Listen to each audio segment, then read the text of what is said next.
How's everybody doing today? So today, I started work a little bit on the 63 Cadillac.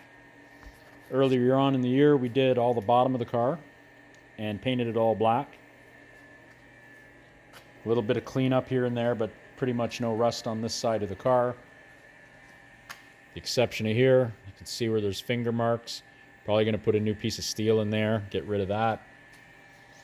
The rest of it is just strip all the paint off, prime it, and it's paint ready.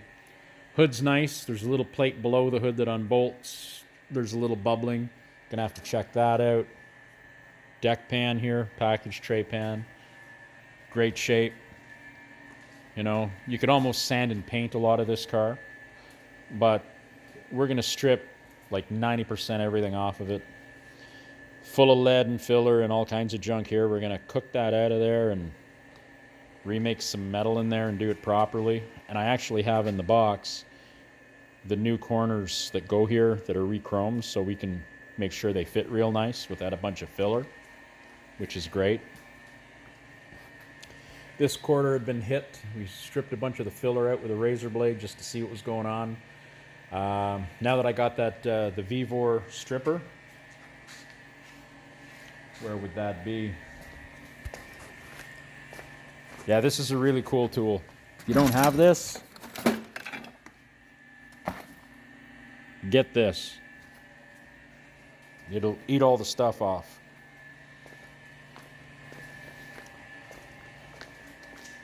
But basically, that quarter was hit and fixed, so that's pretty much the only thing we're worried about. If you look in all these holes, you can see that there's nothing in there. So this is a good thing if you're looking at a car sitting in the field. See how you have this? It's there's no filler. So that's a pretty good start. So you're pretty sure this quarter has little in it.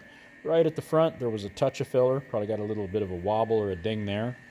But back there was weird things going on. And if you looked at those holes, they were like 1/4 inch or more thick. So we knew there was some filler. Wasn't bad, but it was failing because, you know, it was done back in like before 1980. So a long time ago. Same as the other side. We're going to put a piece of steel in there. And at one point in its life, the owner had been hit here, and they just sort of patched it up and fixed it. So we're going to have to rebuild the corner of the door and down below on the fender. That's it. Seems like very little body work. But this car's got to be really nice, really straight, well boarded. We might even paint this car with something black and shiny real quick to make sure we get all the dings and dents out of it and then sand that off. I'm not sure how I'm going to do that. It's a long car and it's got to be straight. I'm going to go with a nice metallic red. We'll figure that out later, but we're going to put a lot of time into it. We got a good budget. So the trunk lid, which is missing off the car, is about 90% of the metal work on this car. I'm going to show you why. So this, every time this car got painted, the trunk was left on the car. So even though they painted inside, they painted right over the hinges and everything. Like you're looking at some bare metal right from the factory. Now if you look here, you got all this surface rust. And I think that's just from all the water coming off the back of the car. Comes down, runs back, and goes in there. Goes around, drips out on the ground. This probably stays wet. And if you look at it, it's got this little bit of gold color, but it's really thin. That was the original paint on the car. So I'm kind of wondering if Cadillac painted these cars together. But at any rate, wherever they didn't paint it, and there's nothing but that little bit of Cadillac paint that's real thin, that's all in rough shape. We do got a little bit of rust here. We're hoping it's not too bad. We're basically just going to sandblast this edge really well, clean it up, fix it. So not a big fix, but this is a mess. So when you buy a car like the Camaros, the Mustangs, the Firebirds, as you can see, you can buy every single panel. put the car together. There's 2 original fenders in black primer. All that other stuff you see on the floor, Dynacorn. Most of that car is made out of parts from a place in Toronto called Gold Leaf. And Gold Leaf does a lot of Dynacorn, so it's probably mostly Dynacorn and maybe a few other brands. But on a 63 Cadillac, and we talked about this in another video, the oddball cars. So if you're going to restore a Cadillac or a Buick, maybe an AMC product, I'm not going to tell you not to because I think they're awesome. But when you do an oddball car, this is where things get expensive. We tried to find a trunk lid for this car. The best trunk lids we could find were between $2,500 and $3,000, $2,500 to $3,000. You heard that right. Now that's in Canadian money, and they call good as in it's restorable. And the funny thing about that, every single one of them had these holes right at that same line. Some of them looked a little better under here, but then the corner would be rotten, just like this one. Which means I'm going to have to cut it all open to see what's going on. So for $3,000, we're just going to run with what we got. Now, the nice thing about the trunk, there's no dings. It sits on the car okay. It's straight. This edge right here never rusted off at all, which is kind of weird. If you look at modern stuff, the whole bottom goes. Now, the reason the whole bottom goes in a modern car, the trunk lid is bent around and pinched onto the inner panel. And on these Cadillacs, it must be pinched really, really tight. So if we go over here, and I didn't finish cutting it off, but I just wanted to show this.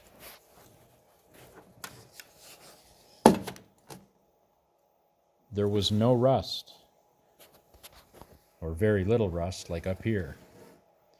All the rust was above it, right at the pinch. Because that, how would I explain it, is where this sits flat. So all the condensation in this trunk all runs back, and it sits on this panel and inside this V, or ridge, whatever you want to call it. So I cut this open the way I did, and where the water sat, it's heavily pitted. Now, we got a little bit of this evidence. This seems good, but I'm going to say it's pitted up to at least this line. So we're probably going to cut this right in the round, make a flat plate with a little bit of round, butt weld that together. Before we do that, I'm going to make a template off this edge to this rubber down to a spot here that we'll mark. Because this rubber is the stopper. It's not adjustable. It's going to have to sit right on the car. Now, it sounds scary, but it's not. You just got to kind of think it through and think about how you're going to do it. And when I feel up in here, it actually doesn't feel rusty or pitted until you get right near this edge, because this V, I'm pretty sure, filled up with condensation. So that's got to go. Now, what we got to pay attention to, there's a rubber that goes here, and it sits here, and it goes all the way across. You can see that black, that's off the glue from the rubber. That's rotten. So when we make this piece to weld in, we have to make sure that the angle is close, but more importantly, where that rubber sits. If we make the piece and we go too far ahead, the trunk won't close. If we go too far back, it may not seal real well. It don't have to be perfect. The rubbers now, they got the soft seal universal stuff. It's pretty good, so it'll squish, but we still want to make it within reason. And they don't have any part number for the rubber on this car, so we're probably just going to buy a couple sizes, and if one ain't tight enough, we put the bigger one on, and so forth. It is what it is. So with the oddball cars, let me put it this way. This was a car, it's a RS convertible Camaro, 1967. This car basically, well, you can see the red, so that's original right there. From that line down is all brand new, all the way back to the tail pan. So brand new one-piece floor, which I think stops somewhere about here. And then they did the trunk pan, new frame rails, and all the bracketry, the big brace underneath, all welded together, all brand new. This was a field car with paperwork and good numbers. And there's nothing wrong with that. There's still rust to be cleaned up inside, but you know, it's nothing crazy. But you can see where that's old and rusty. And then, oh, you got this floor that now, it was all done about 5-6 years ago. And the project stalled, which is fine. I talk about this car in another video. My point is, you can buy all the pieces for this. You know, like I know a few years back, those trunk lids were like $100. Now, I'm sure they've doubled. I'm not sure. I usually tell my customers, go here, order me all these parts. So this isn't a car I put together. This car just showed up. But at any rate, this came in with no frame and no floors and rotten and pulled out of a field. This should have been left for dead. The doors couldn't be used. The quarters were bad. The inner quarters were replaced. Wheel houses are original except the outer part. So some stuff survived, but for the most part, the car was trashed. The only way this car is worth it, the car is very valuable fixed. All these panels are made by different companies. So you can buy all this stuff brand new for that car. And I know the aftermarket's not the same and blah, blah, blah. But look, you got to do a bit of body work to it and make it work. It is what it is. And sometimes you get a panel that does suck. Call the guy on the phone, complain a little bit, and maybe they send you another one. And maybe they don't. But at any rate, Mustang, Camaro, Chevelle, GTO, many, many Mopars. You can buy a lot of stuff. The better the company, like say AMD, usually a little more money. The quality of the parts usually are good. You get the odd part that's crappy, but a lot of it's all right. This car, none of this is available. So you're going to be stuck making all these pieces to patch it up. So what I did here, I left the corner because I don't want that to move. Now before I even cut it out, I ran a straight edge down it. It's perfectly flat. Here was super solid. I left it alone. This corner wasn't. But as long as this is here, see this has this shape stamped in it. So this isn't going to move, which is good. Now that side was square. This side had a little belly, but it was from all the rust and it had expanded. I showed you how it all pits underneath. And that's the thing, right? Sometimes you'll look at a car. Oh, what if I sandblasted that and just cleaned it up? Well, when are these pits going to blow through like these ones did? So you want to come in here. Let me grab a screwdriver. Actually, that's even better. You can see this line right here where they were joined together. That's all pitted right here. And that's where all the holes are across the trunk of these cars. So we're going to replace this panel back to here at this body line. So we're going to come in here from the outside, cut this, but we're not doing it now. We're going to make the inner structure first and come up to it. You can see how the lip, I guess I threw that on the floor, but there was basically, sorry about that, the metal lip. This is nice and smooth. So literally only the inside rotted away. There you go. You can see the lip there where I broke it off. So basically we're going to take our grinder, come up close to that, leave that little bit of a lip and just cut that off to get the inside out. We'll make our inside piece butt up to this edge. So when we make our new one, we'll leave enough of a lip to bend over. We have this as a template. So when this skin comes up here, when we make the new one, we'll be right on the money. The other thing we're going to do, we're going to cut this right below the body line. I think you can see that there now. So we'll mark a measurement from there to the middle. We'll cut that off. We'll do 18 gauge because it'll absorb a lot of heat. And this car is made out of pretty heavy stuff anyway. And we'll know exactly where that was. So that's what we're going to do. So I'm probably going to make this piece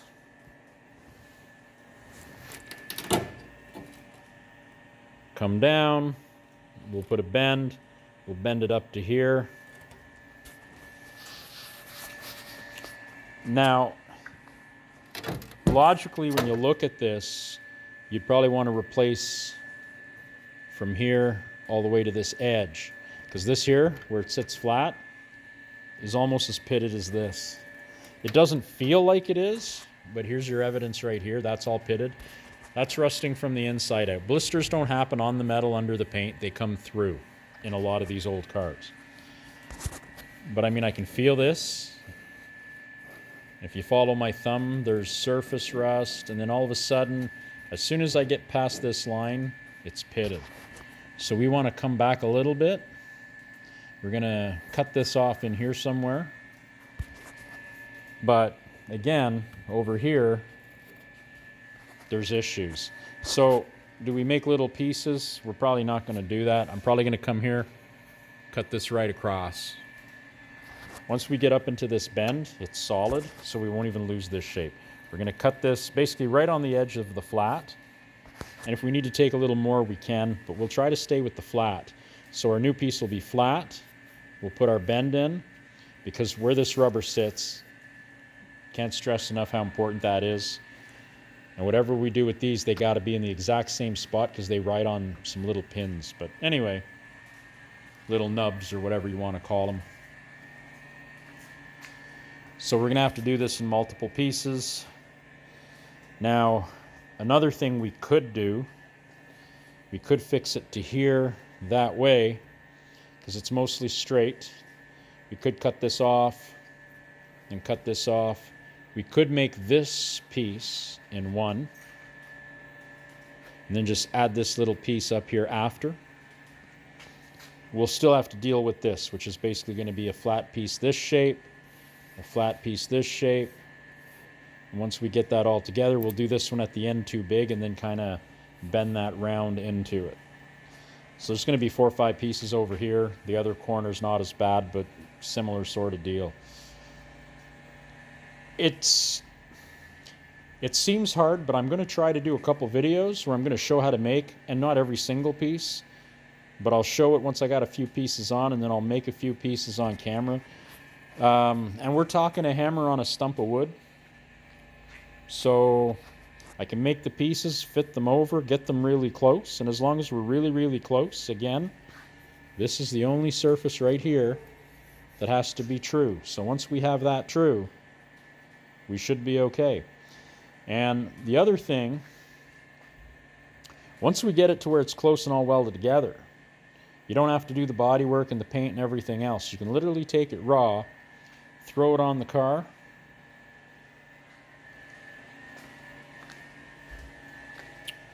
you can even get a rubber from the hardware store, some kind of foamy stuff that you put around here, or nothing at all.